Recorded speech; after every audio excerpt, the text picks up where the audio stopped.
유행가 가사 가운데 당신에게서 꽃내음이 나네요 라는 그러한 가사가 있는 유행가가 있습니다. 아마도 꽃가게를 운영하는 우리 교회 장영문 권사님과 같이 꽃과 더불어 살아가는 분이었나 봅니다.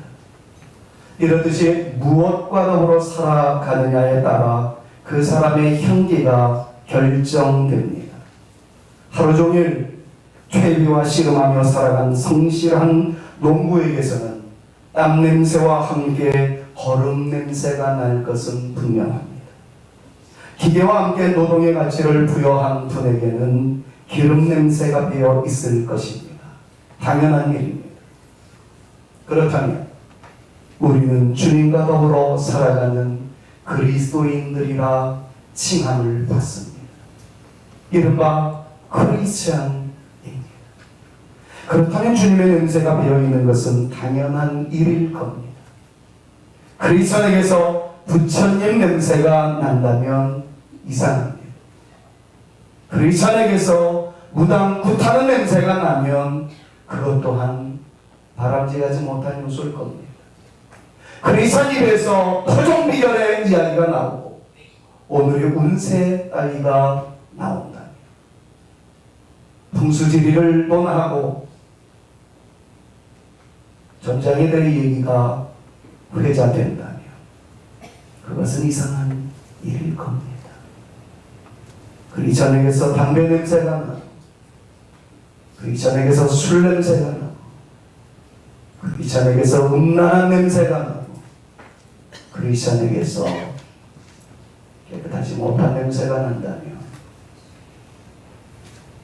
하나님 앞에 송구스러우게 오늘 본문은 이렇게 말씀합니다.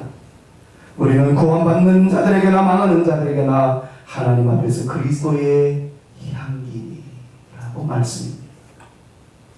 구원받는 자들에게나 망하는 자들에게나 이 말을 다른 말로 이야기하자면 믿는 사람들에게나 그렇지 않은 사람들에게나 라는 말로 표현될 수 있습니다. 예수 믿는 사람들 한복판에서 그리스도인의 아름다운 모습을 드러내는 것은 쉽습니다. 그런데 그 자리가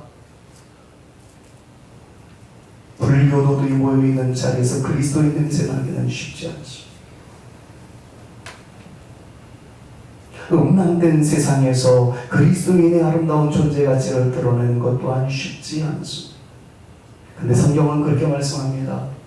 너희는 그리스도인들 속에서든 넌 크리스찬들의 세계에서 믿는 사람들의 세계에서든 그렇지 않는 사람들의 세계에서든 하나님 앞에서 그리스도의 향기라고 말합니다.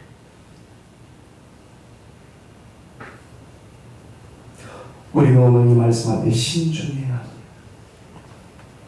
교회 안에서 예수 그리스도를 믿는 흔적을 드러내는 것은 어렵지 않습니다. 오늘 찬양대의 찬양 가사가 정말 의미 있었습니다. 누구도 예배하지 않는 곳에서 나는 과연 예배자로 설 것인가? 누구도 하나님 앞에 기도하는 흔적의 모습이 없는 상황에서 홀로 기도하며 홀로 기도하는 손을 주 앞에 올려드리는 용감한 사람이 될 것이다.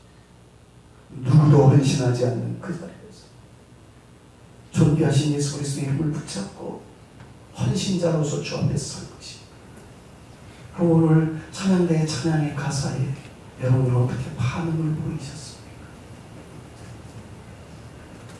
오늘 본문 말씀을 다시 주목해서 보십시오. 우리는 하나님을 믿는 사람들에게나 망하는 자들, 하나님을 믿는 사람들에게나 하나님을 믿지 아니하는 넌 크리스찬의 세계에서 하나님 앞에서 그리스도의 향기. 자, 그렇다면 그리스도의 향기는 무엇일까요? 그 그리스도의 향기는 어떤 냄새일까요? 장미꽃에서 추출한 향수는 장미 냄새가 날 것입니다. 아카시아 꽃에서 추출한 향수는 아카시아 냄새가 분명히 날 것입니다. 그렇다면 예수님과 함께한 사람은 예수님의 냄새가 날 것입니다.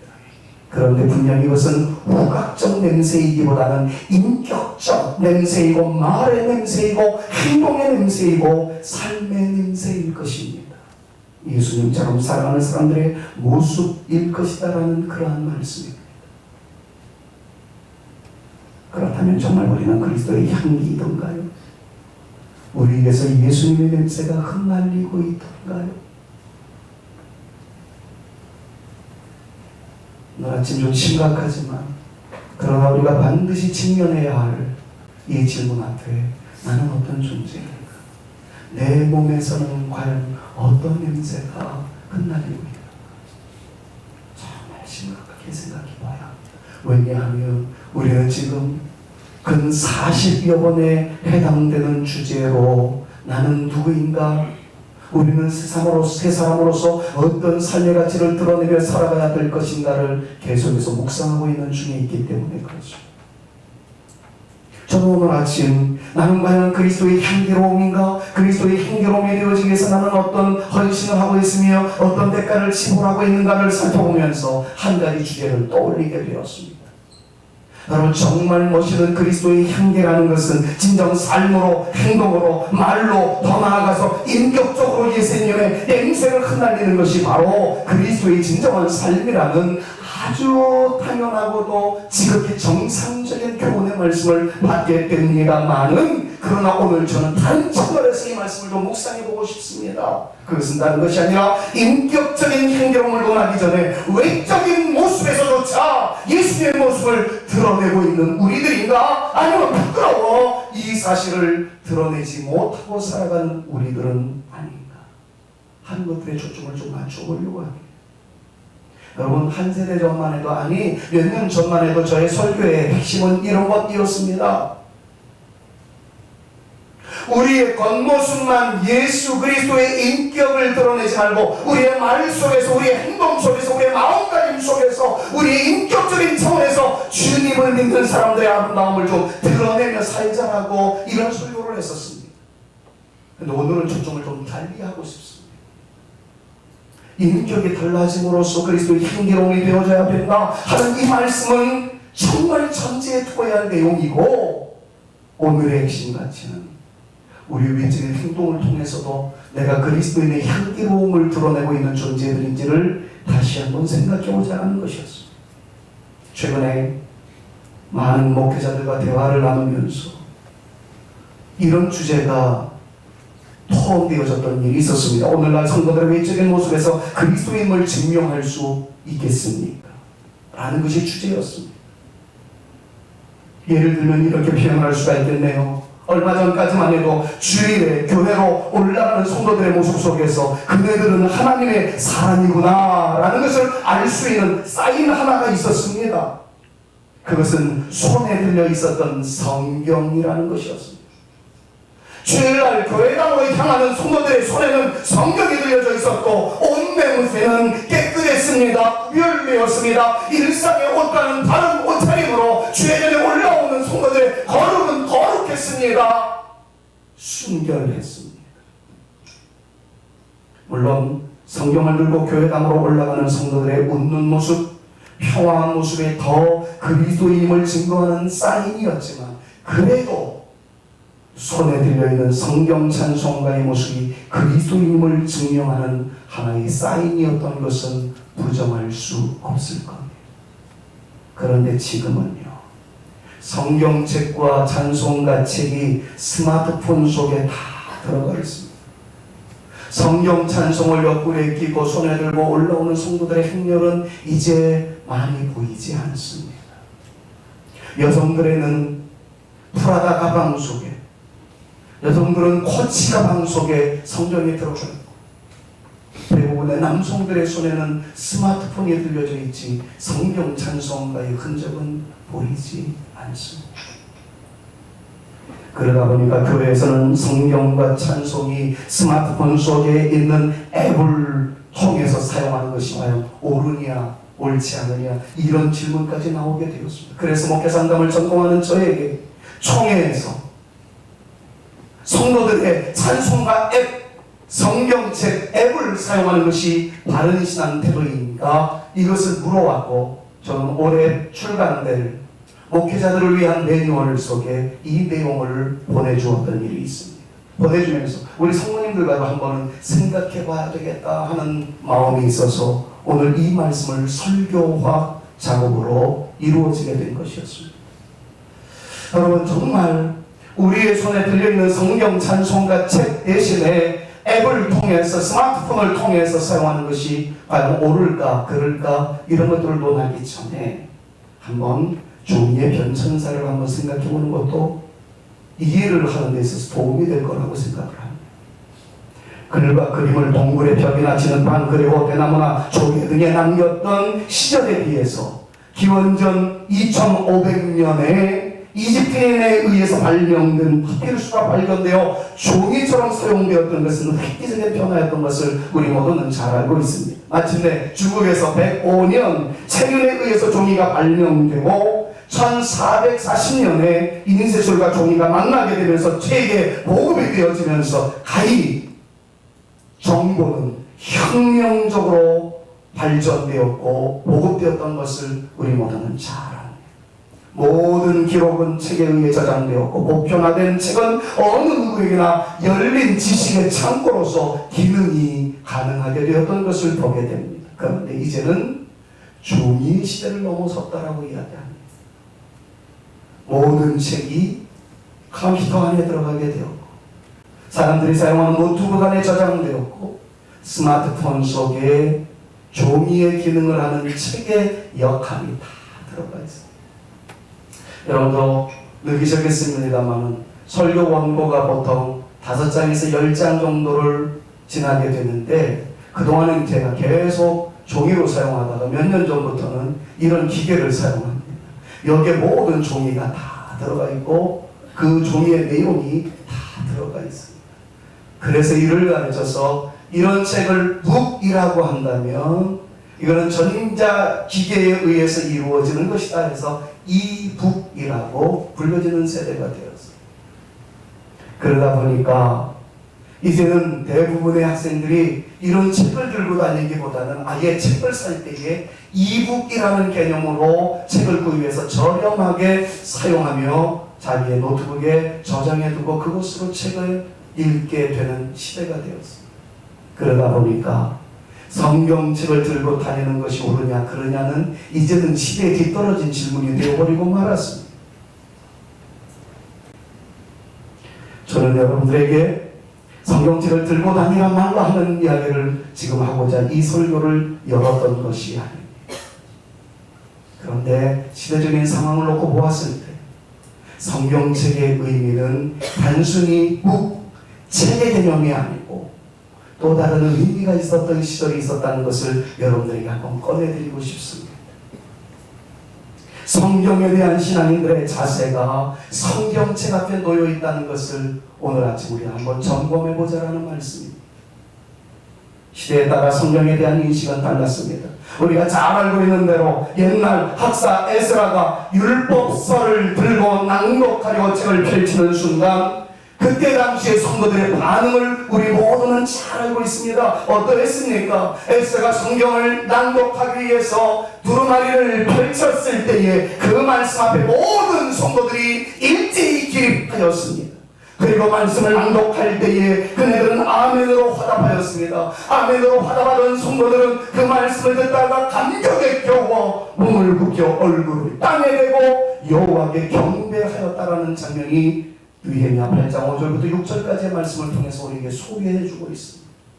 그네들은 단순히 하나님의 말씀이 기록되어 있었던 두루마기가 그냥 두루마기가 아니었어요. 책이 아니었어요. 그 책에서 울려 퍼지는 하나님의 말씀 앞에 그네들은 하나님을 경외하는 마음으로 일어섰고 청취하였고 허리를 숙여 경배하였던 모습이 있던 것을 성경은 우리에게 가르쳐줍니다. 자, 주목해서 우리 느헤미야 8장 5절과 6절 말씀을 다 함께 한번 읽어봅니다. 큰 목소리를 읽습니다. 같이요. 에스라가 모든 백성 위에 서서 그들 목주 안에 책을 펴니 책을 펼 때에 모든 백성이 일어서니라. 6절 에스라가 위대하신 하나님 여호와를 송축하며 모든 백성이 손을 들고 아멘하고 응답하고 몸을 굽혀 얼굴을 땅에 대고 여호와께 경배하니. 할렐루야. 할렐루야. 성도들은 이랬었습니다.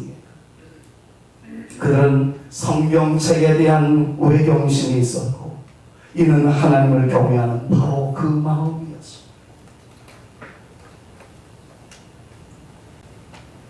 선포하는 에스라의 모습도 무시할 수 없었지만 그가 낭독하기도 전에 단순히 성경책을 폈을 뿐인 줄 그 성경책 앞에서 그네들은 자리에서 벌떡 일어났어. 들려지는 말씀에 아멘하였어.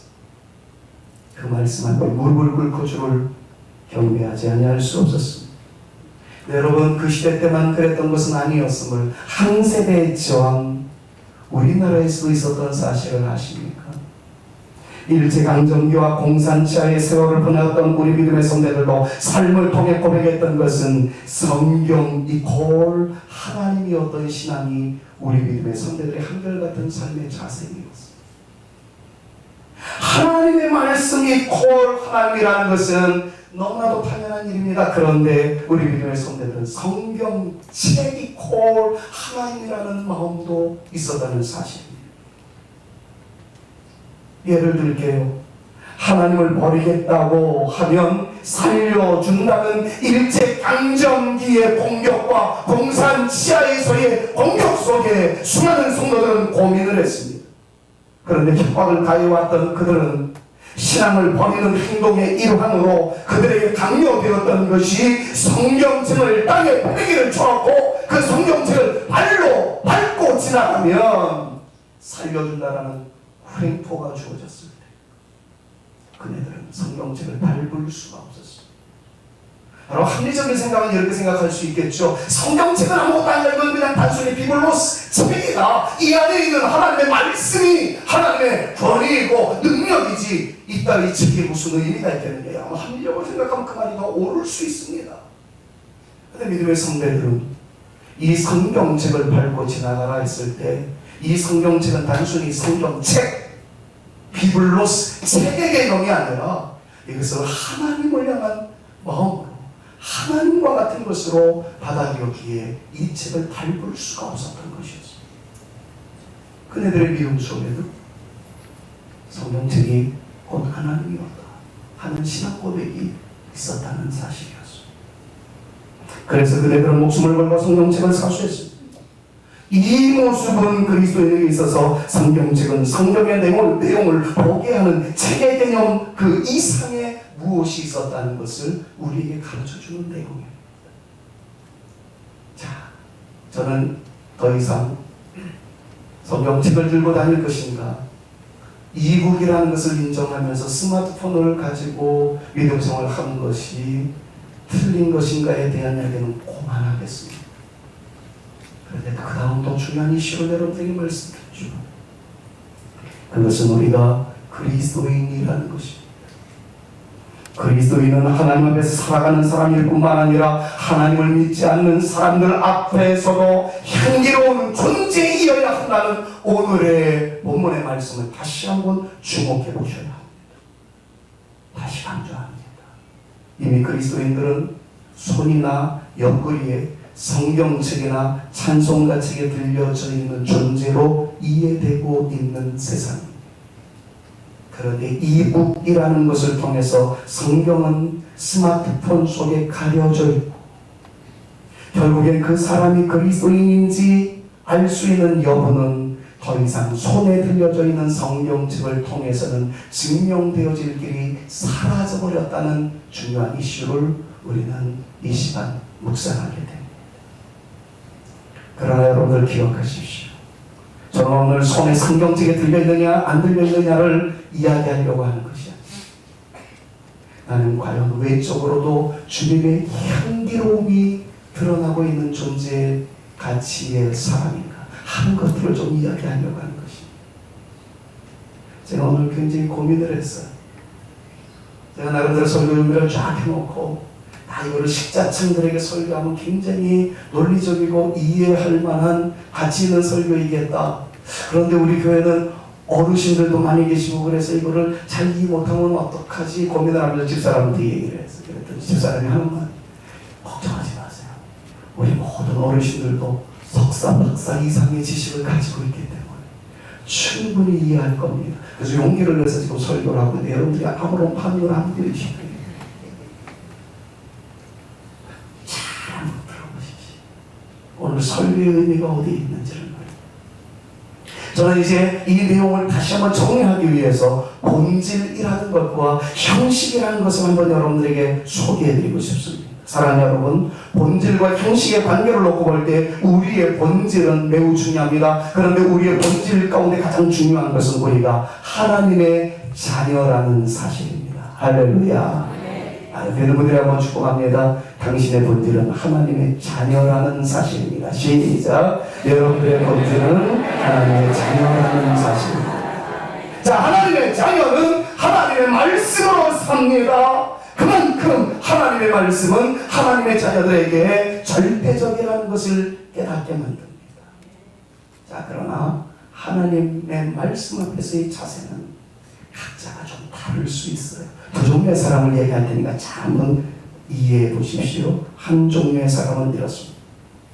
하나님의 말씀이 성경을 옆구리에 끼고 다닙니다. 손에는 성경이 들려져 있습니다. 그런데 삶이 아름답지 못합니다. 성경을 손에 들고 다니면서 나는 하나님을 믿는 사람입니다. 다 드러내지만 거리를 지나면서 침을 뱉습니다. 새치기를 합니다. 욕설을 퍼붓습니다. 그리고 신호대기에서 신호 위반을 합니다. 그런 사람이 있다고 한번 상상해 보십시오. 손에는 성경책에 들려있는데 온갖 바람직하지 못한 행동을 보이고 있는 한 사람이 있어. 다른 한 사람은 성경을 스마트폰에 집어넣습니다. 그래서 그 사람이 그리스도인인지 알 수 있는 방법은 하나도 없습니다. 외적으로는 그 사람이 그리스도인인지 도무지 알 길이 없습니다. 그런데 보니까 삶이 너무 아름다운 거예요. 침도 안 뱉습니다. 욕설도 안 합니다. 삶이 깨끗합니다. 질서에 대해서도 정말 아름답게 지켜나갑니다. 여러분들 둘 중에 어느 것이 옳겠느냐, 어느 것이 진정한 그리스도인이냐, 그럼 대부분 후자가 옳다라고 말씀하실 겁니다. 옳습니다. 성경책은 들고 있는데 비그리스도인적인, 비양심적인, 비질서적인 삶을 살아가는 것보다는 성경책은 들고 있지 않으나 양심적으로 살고 질서에 맞게 살아가는 것이 진정 그리스도인의 삶이고, 그것이 설득되어져야 할, 우리가 추구해야 할 삶의 원칙이라는 것쯤은 다 알고 있습니다. 자, 그런데 말입니다. 기억하실 것이 있어야 되는 거예요. 흔히들 말합니다. 형식보다는 본질이 중요하다. 그런데 이 말이 때로는 틀릴 수 있다는 것을 전제하셔야 합니다. 만약에 본질이 아름다울 경우, 내용이 아름다울 경우, 포장하고 있는 포장지가 형식이 아름다울수록 그 내용은 더 드러날 수 있다는 거예요. 자, 이렇게 예를 들어볼게요. 안에 본질이 하나 있어요. 근데 그게 고등어입니다.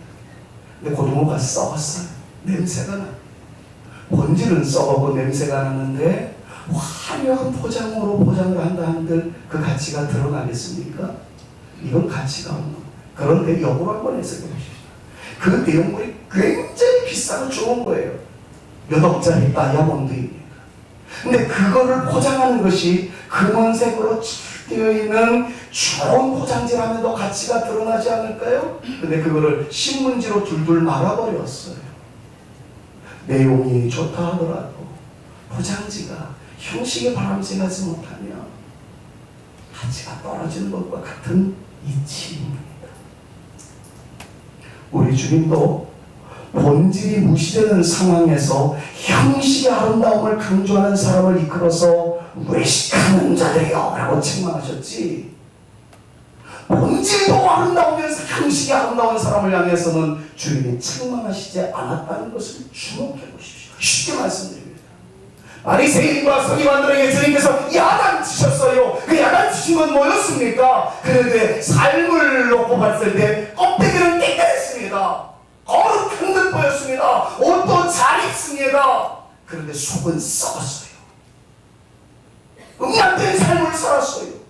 삶이 바르지 못했어요. 그런데 포장지만 화려했습니다. 그걸 보시고 주님께서 외식하는 서기관과 바리새인들이요, 책망하셨던 것을 봅니다. 성경 어디를 봐도 본질이 깨끗한 상황에서 깨끗한 옷을 입었다고 주님께서 책망하시는 장면이 성경에 절대 나오지 않습니다. 사랑하는 여러분, 우리는 하나님의 사람입니다. 그리스도인입니다. 오늘 본문 말씀은 우리로 하여금 예수님의 향기라고 말씀하고 있습니다. 향기라고 한다면 향기는 흩날려야 합니다. 병 속에서 그 향기를 가둬놓고 사는 것은 결단코 아름다운 것이 아닙니다. 저도 성도님들에게 좋은 냄새를 좀 풍기기 위해서 향수를 가끔 뿌리는 사람입니다. 제가 알고 있는 지식으로는 샤넬 넘버 5가 참 좋은 향수라는 것쯤은 알고 있습니다. 샤넬 넘버 5를 넘어서 50, 500, 5만 되는 그런 향수가 있는지 잘 모르겠어요. 그러나 중요한 것은 어떤 향수를 뿌렸든지 간에 그것이 내 몸 안에서만 저장되어 있다는 그 향수의 기능이 아니에요. 나를 벗어나서 주변에 있는 사람들에게 향기로움으로 드러날 수 있는 것. 여러분, 이것이 진짜 향수의 본질 아니겠습니까? 이미 말씀드렸습니다. 다시 한번 강조할게요. 오늘 설교의 시간 성경책을 들고 다니느냐 안 들고 다니느냐의 문제가 아닙니다. 내가 그리스도임을 드러내느냐 하는 것에 더 핵심 가치가 있다는 사실을 강조하기 위해서 성경을 들고 다니느냐 들고 다니지 않느냐를 동기화하여 여러분에게 설교를 하고 있는 거예요. 사랑하는 여러분, 가장 아름다운 논리는 이렇습니다. 내가 그리스도인임을 말로 외적 표현으로 드러내지 않아도 우리의 말씨에 의해서 행동에 의해서 인격에 의해서 증명되어지는 것은 참으로 아름다운 일입니다. 그러나 적어도 우리 인격적으로 예수 그리스도를 믿는 사람들의 아름다운 모습을 드러냄과 동시에 나는 그리스도인입니다 라고 말하지 않아도 보여질 수 있는 어떤 심벌, 어떤 외적인 사인 같은 것들이 우리 가운데 있어야 되지 않을까요? 조심스럽게 여러분에게 질문을 던져봅니다. 사랑하는 여러분, 여러분들이 직장 생활하고 계시는데 직장 동료들이 여러분들이 그리스도인임을 알고 계십니다. 여러분들은 어떻게 그들에게 여러분이 그리스도인임을 드러내고 있습니까? 언제 한번 나는 예수 믿습니다 라고 말했기 때문에 나는 그리스도인이라는 것을 드러내며 살아간다라고 자족하십니까? 세례문답을 할 때마다 학생들에게 장로님들이 던지는 질문이 하나 있습니다. 그것은 학교에서 밥 먹을 때 혼자라도 기도하고 밥 먹니? 라는 질문이었어요. 대부분의 학생들이 아니요 라는 대답을 합니다. 그러면 장로님들은 일장 연설이 시작이 되고 그 모든 말씀들이 다 뼈에 담아야 할, 마음에 담아야 할 귀한 말씀들이었어요. 그리고 장로님들이 말씀하시는 마지막 결론은 예수 믿는 것을 부끄럽게 생각하지 말거라 하는 내용이었어요. 저는 당회장으로서 그 모든 그 일들을 진행해 나가면서 장로님들이 던지는 그 질문을 저한테 던져보았어요. 너는 학창시절 때 기도했니? 저한테 질문을 던졌어요. 저의 대답은 간단하더라고요. 했습니다. 저는 했다고요. 저는 학교 생활하면서도 혼자 기도했어요. 그런데 그 다음 질문을 던졌어요. 어떻게 기도했니? 그때 제가 이렇게 기도했더라고요. 책가방 속에 들어있는 도시락을 꺼내는 순간 마치 머리 아픈 듯 이마를 짚는다. 꺼내면서 기도하던 저의 모습이 떠올려졌습니다. 그러면 기도하는 모습은 이래야 기도하는 모습 아닐까? 이래야 기도하는 모습 아닐까? 적어도 그런 제스처가 아니더라도 정말 눈을 감고 하나님 앞에 기도하는 모습이 기도하는 모습 아닐까요? 저는 기도 안 할 수 없었습니다. 그런데 기도하는 형식이 기도 안 하는 것처럼 머리 아픈 척하면 가방에서 꺼내는 제스처를 취하면서 기도했던 부끄러운 저의 모습이 생각이 났어요. 기도했다는 것에 초점이 있다는 것이 아닙니다. 오늘 설교. 기도를 하면 기도답게 기도함으로써 내가 그리스도인이라는 사실을 증명해야 되는데, 기도 안 할 수 없어서 하기는 하지만 마치 그리스도인인 것을 숨기는 차원에서 부끄러워서 그랬는지 모르지만 그런 식으로 이중행동으로 하는 나의 모습이 하나님께서 과연 어떻게 생각하실까를 생각해봅니다. 기도는 했지만 주님께서 기뻐하실 기도는 아니었다라는 사실을 깨닫게 됩니다. 오늘 설교는 바로 여기에 핵심이 있는 것. 사랑하는 여러분, 죄송스러운 질문을 던집니다. 여러분들이 어쩔 수 없이 일을 하다가 혼밥을 하게 되었습니다. 혼자 식사하시는 일이 진행되었습니다. 넓은 식당에 나만 혼자 남아 있습니다. 그럴 때 여러분들은 정성스럽게 하나님 앞에 기도하고 식사를 하십니까? 아니면 저와 같이 기도하는 것을 숨기고 기도하십니까? 아니면 기도하는 것조차 잊어버리십니까? 기도하기 위해서 손을 모아느냐 눈을 감아느냐 이건 형식적인 거 아닙니까? 마음이 물론 맞습니다. 본질은 하나님께 감사하는 마음이에요. 그런데 오늘 성경은 말씀합니다.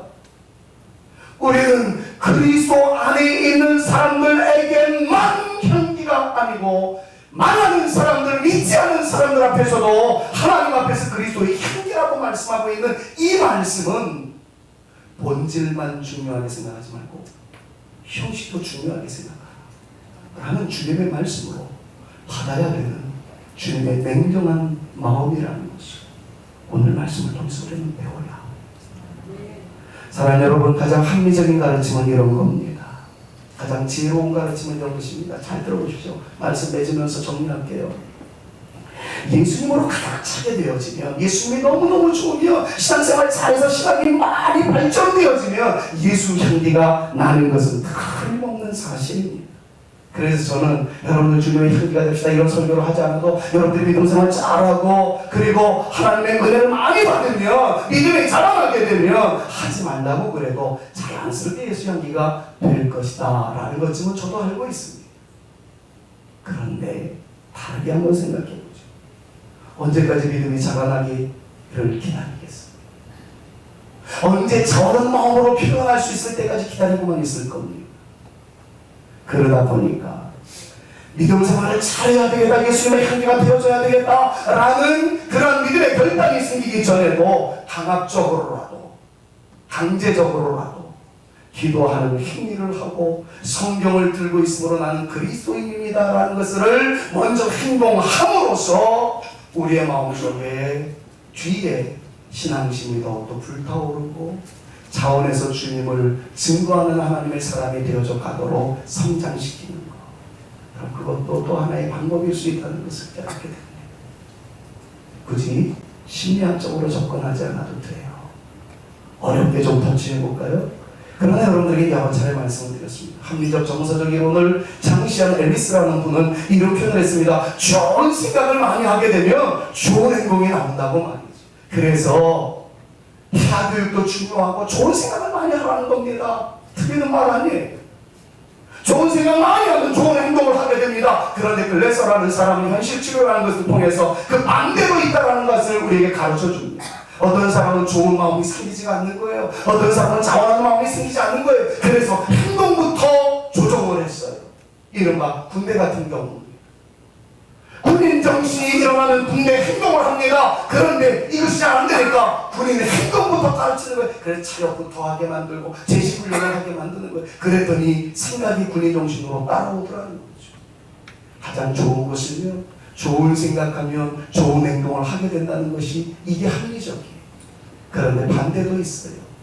그 마음이 생기기 전에 행동부터 하면 그 마음도 생기더라는 거죠. 저는 이 두 가지를 오늘 다 사용해서 여러분들에게 설교하고 싶은 겁니다. 여러분들의 믿음이 잘 자라나면 예수의 향기가 되어질 줄로 믿습니다. 그러나 예수의 향기부터 되어지면 예수님에 대한 사랑의 마음도 여러분들에게 더욱더 많아지게 되어질 줄로 믿습니다. 그렇다면 우리는 선택해야 된다는 거죠.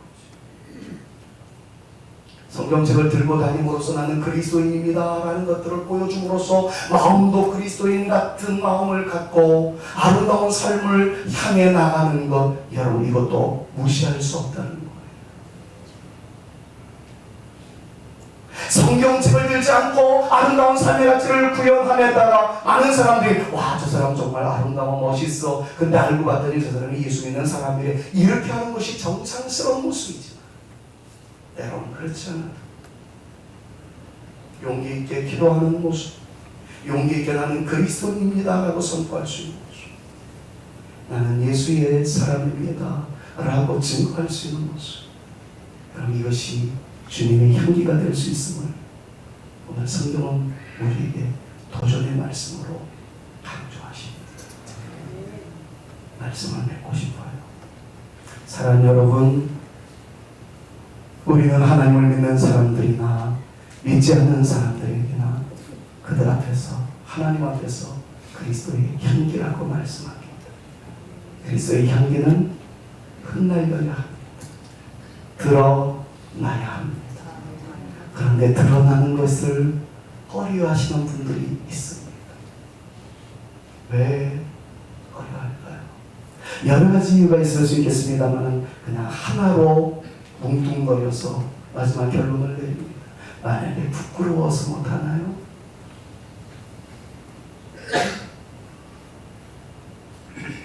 성경책 들고 다니는 게 귀찮아서요? 부끄러워서는 아니겠죠. 기도하는 것, 우리가 교회 내에서 기도하는 거는 다 하지요. 근데 혼자 나만 덩그러니 남아있을 때 기도하는 건 쉽지 않습니다. 근데 왜 못합니까?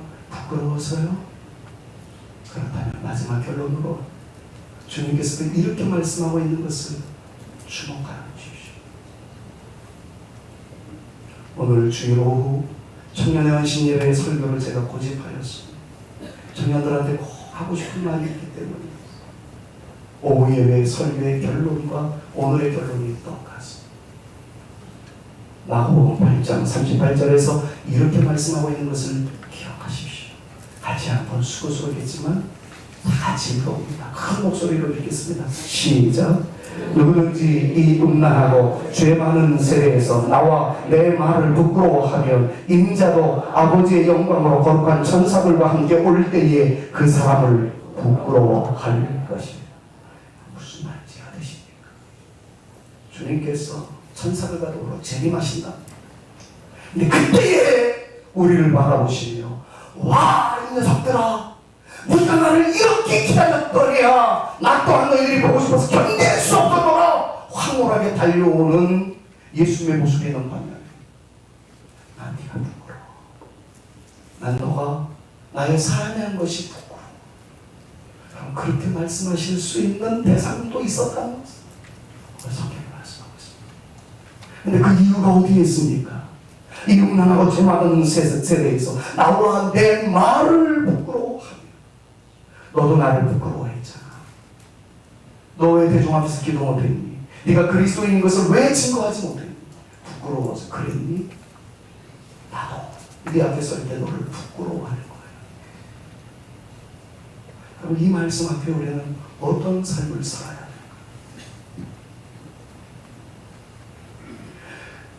방금 전에 제가 바울이 이야기했던 너희는 하나님을 믿는 사람들에게나 망하는 사람들, 믿지 않는 사람들에게나 하나님을 그리스도의 향기라고 말씀을 했다는 것을 강조했습니다. 예수님은 한술 더 뜨세요. 뭐라고 표현합니까? 너 누구든지 이 음란하고 죄 많은 세대, 음란의 판을 치고 있는 세상에서 너는 타협하지 않고 홀로 거룩한 길을 걸어갔더니야. 모든 사람들이 죄악 가운데서 허우적거리고 있었을 때 너는 예수 믿는 사람의 자존감을 가지고 거룩함을 드러내었더니야. 그렇다면 나도 너를 부끄러워하지 않겠다. 그런데 음란된 세상을 논하면서 다 음란한데요, 그래서 나도 그랬습니다. 그러면 나도 그날에 너를 부끄러워하겠다. 그럼 이 말씀을 주목해 보셔야 합니다. 우리는 단순히 예수 믿고 이 세상에서 잘 살고 부자로 살다가 가면 그만이지 않은 사람이 아닙니다. 우리는 내세가 있는 사람입니다. 주님 앞에 설 사람들입니다. 영생의 복락을 누리를 위해 살아갈 사람들입니다. 그런데 주님께서 오셨을 때에 김 아무개, 박 아무개, 송 아무개 나는 너희를 기뻐하노라 이렇게 표현하시는 대상이었으면 얼마나 좋겠습니까? 그런데 나는 누구 아무개 너희들을 부끄러워하노라. 왜냐하면 너희들이 나를 먼저 부끄러워했기 때문이다. 이렇게 말씀하신다. 우리의 믿음 생활에 지금의 모습이 과연 어떤 의미가 있겠습니까? 사랑한다. 우리는 예수님의 향기입니다.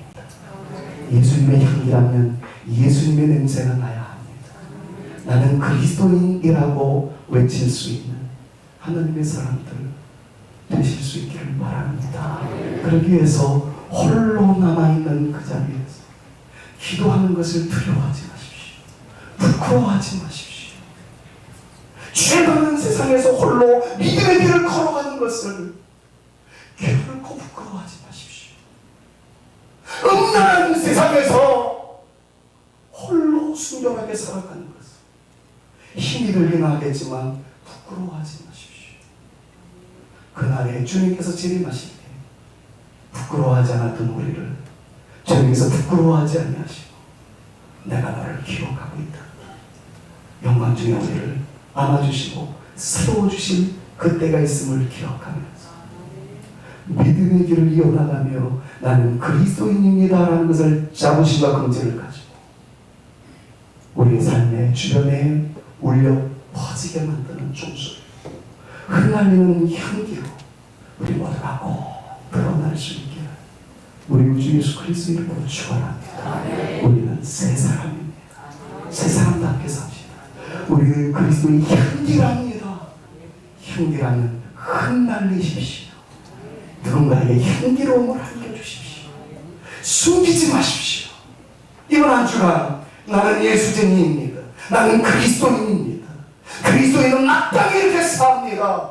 여러분들의 손에 상전에 들려있기를, 여러분들의 입술에 찬양이 있기를, 여러분들의 삶의 모습 속에서 찬양이 흘러넘치고 저 사람은 예수쟁이래 담대하게 드러낼 수 있는 우리 모두가 되어서 주님 오시는 날 너 나 부끄러워하지 않았더냐?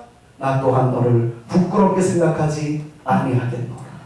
이 놀라운 역사의 연장에 우리 모두가 설 수 있기를 다시 한번 우리 구주 예수 그리스도의 이름으로 축원합니다. 축원합니다. 옆에 있는 분들 한번 축원합니다. 우리는 그리스도인입니다. 그리스도의 냄새를 흩날립시다. 서로에게 한번 축원합니다. 우리는 그리스도인입니다. 그리스도의 냄새를 흩날리며 살아갑시다. 이 결단이 우리의 기도 속에 넘치기를 이 자리에서 일어나기 전에 기도의 제목으로 나타날 수 있기를 간절히 소망하는 마음으로 주님을 찬양하고 싶어요.